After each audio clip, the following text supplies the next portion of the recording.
Hemos invocado a María, trono de la sabiduría, precisamente en esta tercera noche de nuestra novena, en estas jornadas marianas de formación cristiana y inspirados, dejándonos llevar por el hilo conductor de esa exhortación apostólica Evangelii Gaudium, la alegría del Evangelio.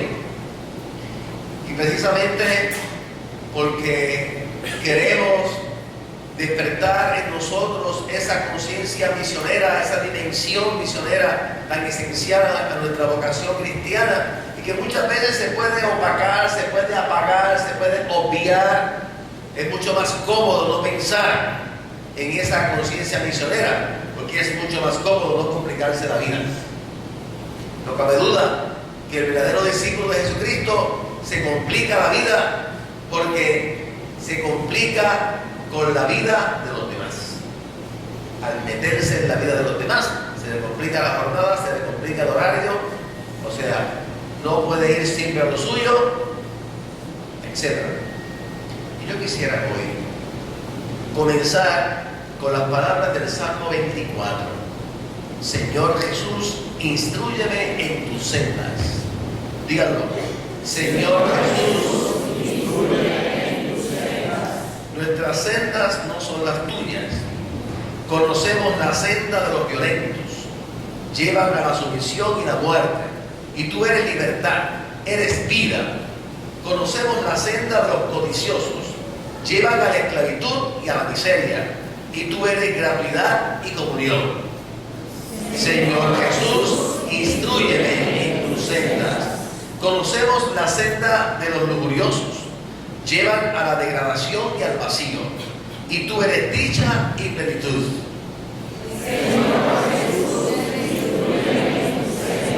Enseñas el camino a los humildes, a los niños, a los pecadores, y tu camino es misericordia.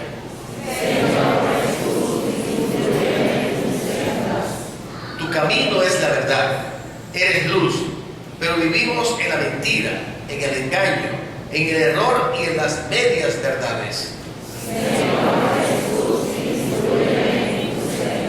¿Qué es la verdad? Seguimos preguntando. Es lo que aprueba la mayoría, aunque solo sea por un voto más que los demás. Es lo que dice el oráculo de turno o la tertulia. Es lo que se lleva lo que está de moda.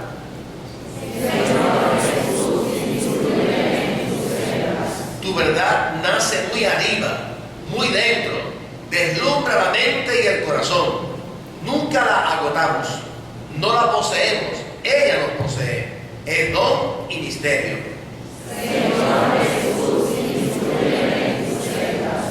Tu camino es la belleza. Tú seduces.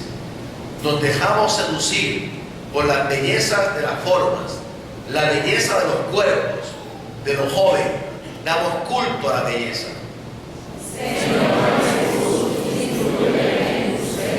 No hemos aprendido la belleza del espíritu, la belleza del amor. Hay belleza en un crucificado, hay belleza en un leproso, hay belleza en una ancianita arrugada por amor.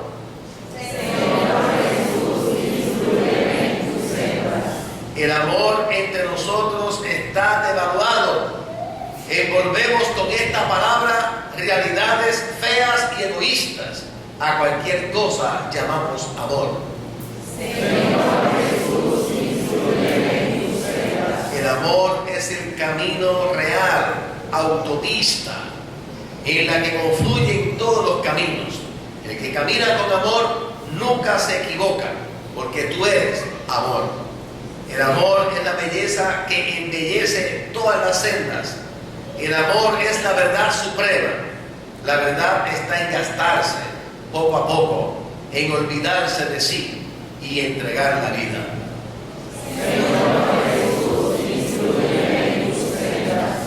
Buena jaculatoria esta del Salmo 24, para repetirla muchas veces, especialmente en los momentos de más oscuridad.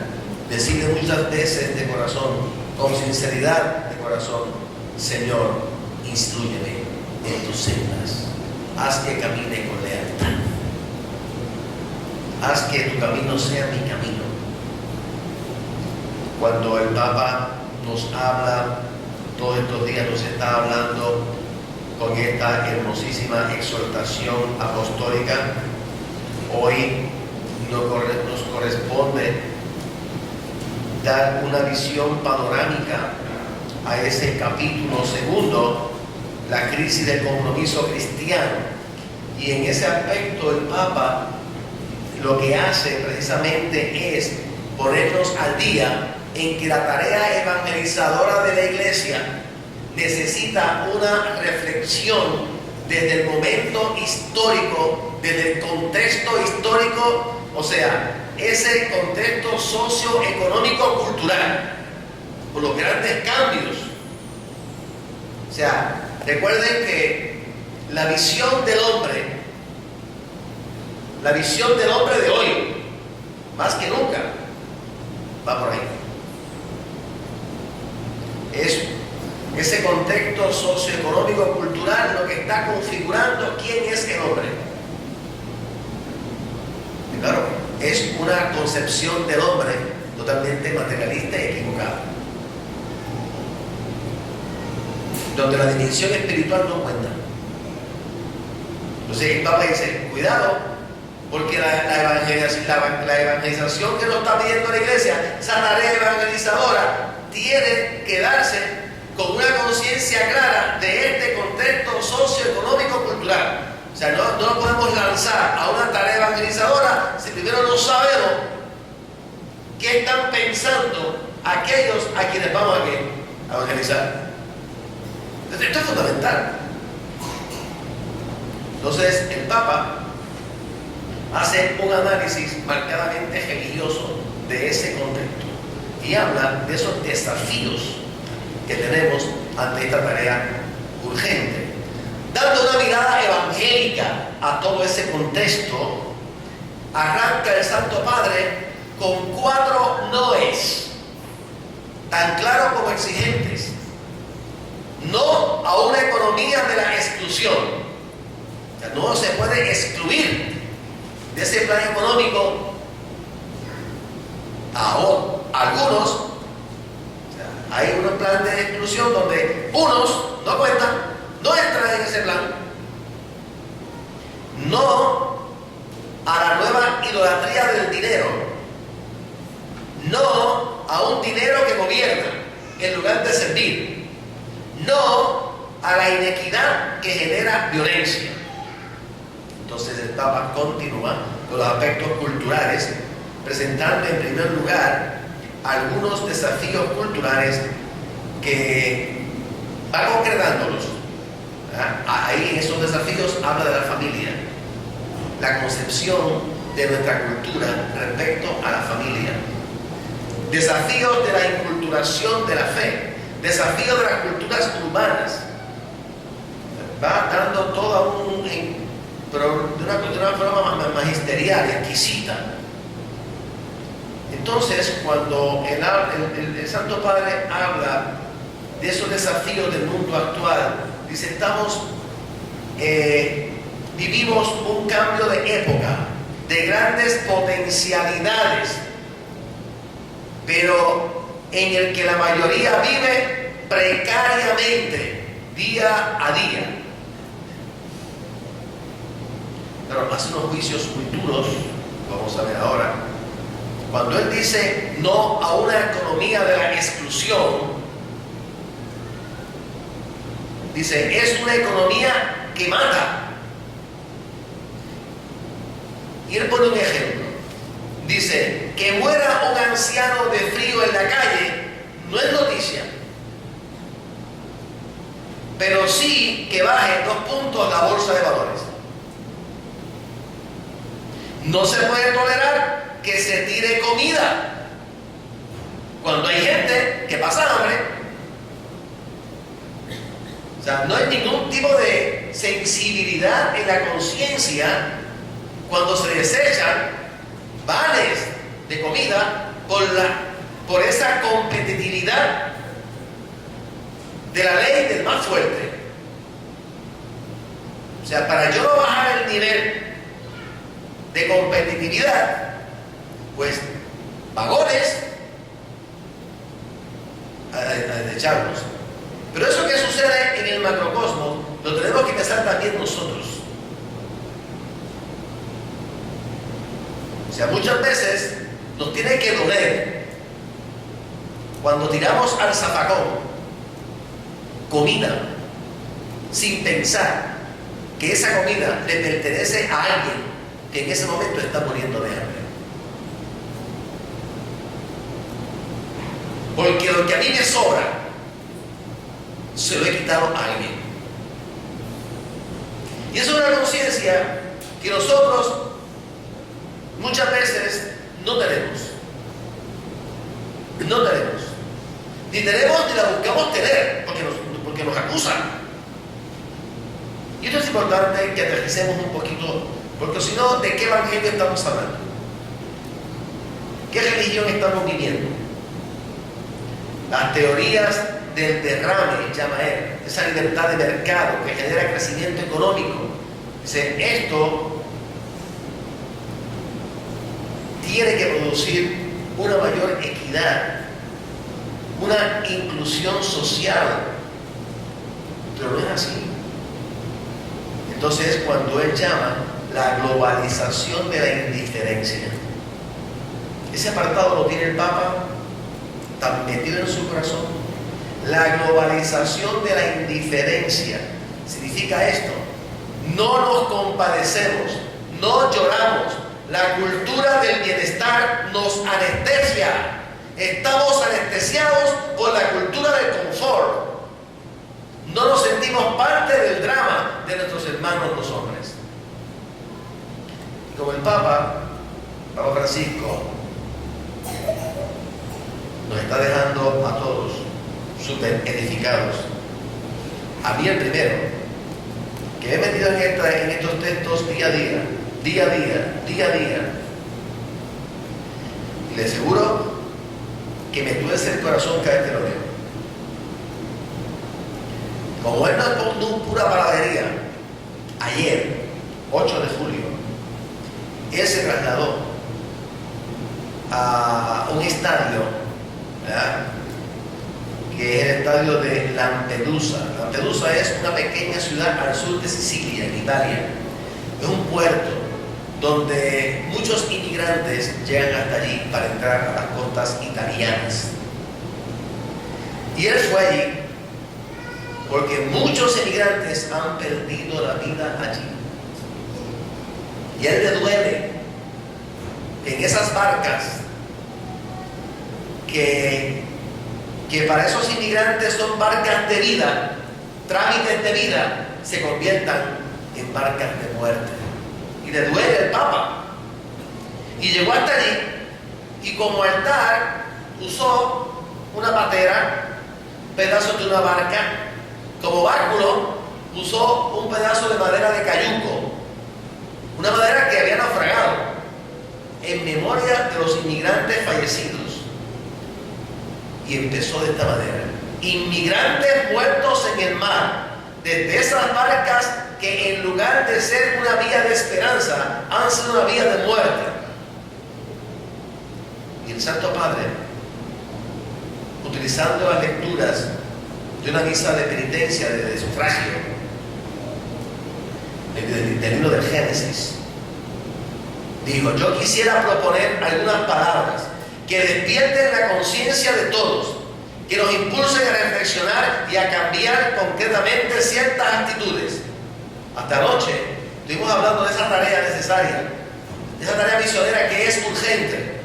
Dice el Papa: Adán, ¿dónde estás?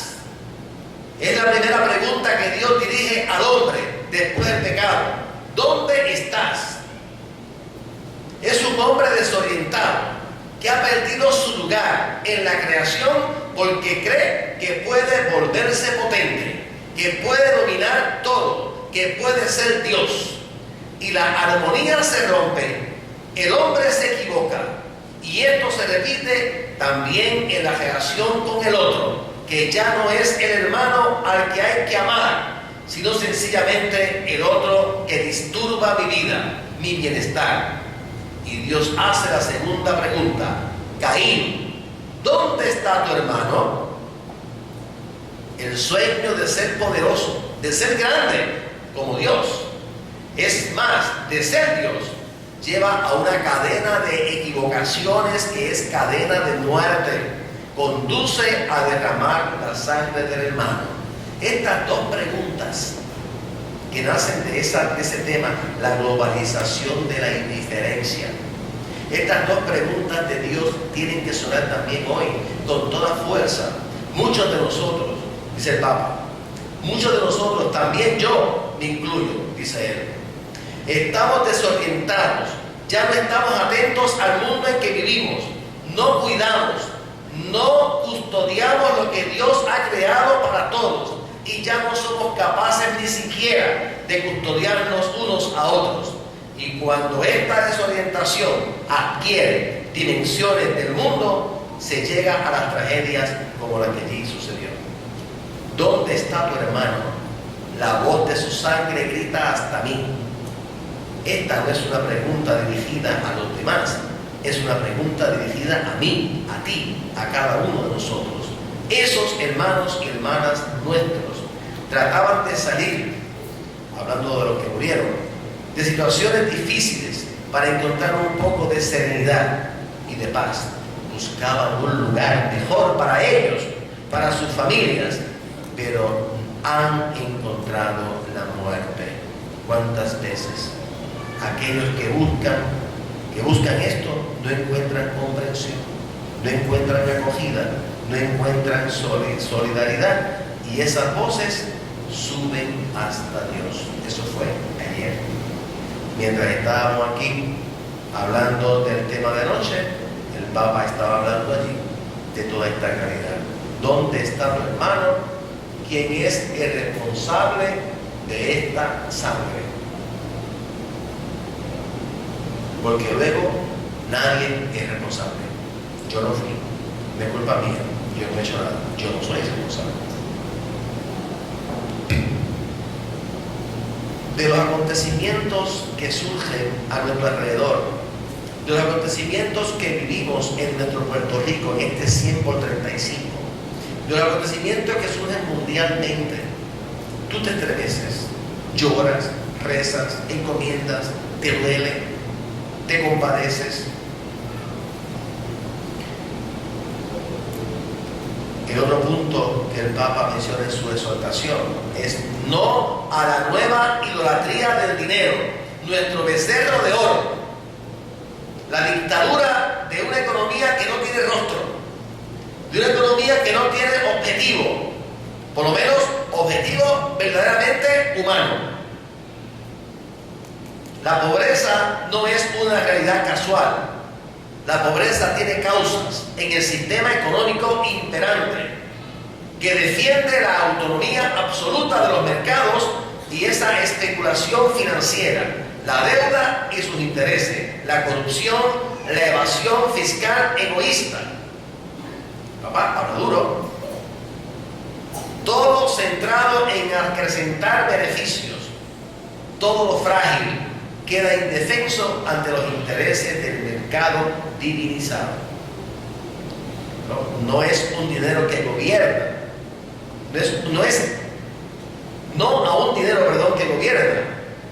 En lugar de servir a ese dinero, hay que decirle que no. Un cambio de mentalidad que el Papa lo describe de esta manera. Es un despertar la conciencia. No es que yo no ame a todo el mundo.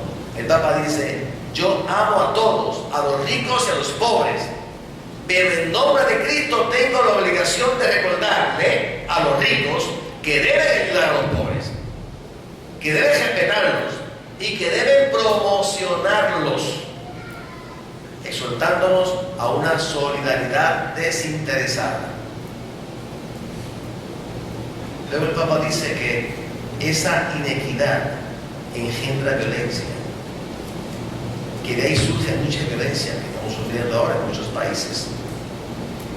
Pero ese intento Papa le preocupa, lo lleva en su corazón, y me parece que esto es importante que también nosotros lo llevemos a nuestra oración.